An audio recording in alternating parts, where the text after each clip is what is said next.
Do you believe that banning certain weapons and high-capacity magazines will mean that law-abiding citizens will then become more of a target to criminals, as we will have no way to sufficiently protect ourselves? That was a sentiment that came up again and again. Is this Parents Magazine? It is. I have Parents Magazine in my home. I've never heard anybody in Parents Magazine ask these kinds of questions, but I'm delighted to answer them. What's her name? Kate.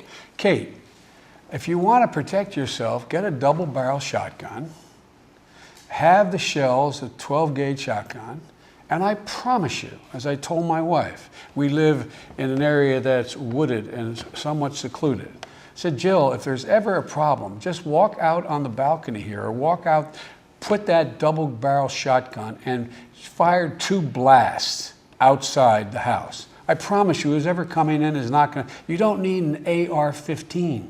It's harder to aim, it's harder to use, and in fact, you don't need 30 rounds to protect yourself. Buy a shotgun. Buy a shotgun. Samantha Phillips asks, if the ban on drugs did not work with taking them off the street, how do you think a ban on guns is going to be different? Well, Samantha, there is no ban on guns. No one's banning the gun. No one's taking my shotguns. I have 2 shotguns at home. They're in a cabinet. They're locked.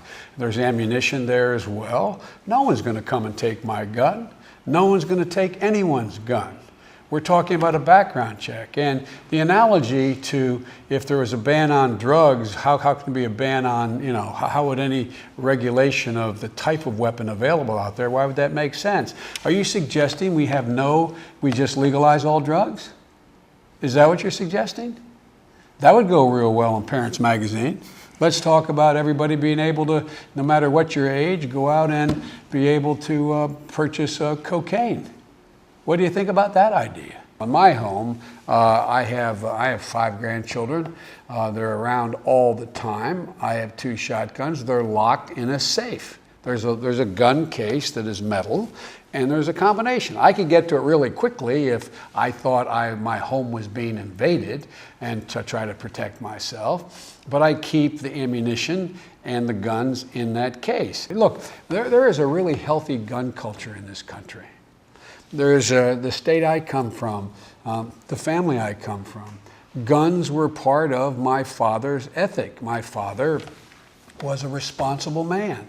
And so we were taught you don't play with a gun, you don't handle it, you don't pick up a gun even when you know it's loaded and point. We weren't even allowed when we were playing cops and robbers to point a cowboy, a cap gun at someone. I think the vast majority of the American people are serious and responsible, and I think the vast, overwhelming majority of gun owners are incredibly responsible.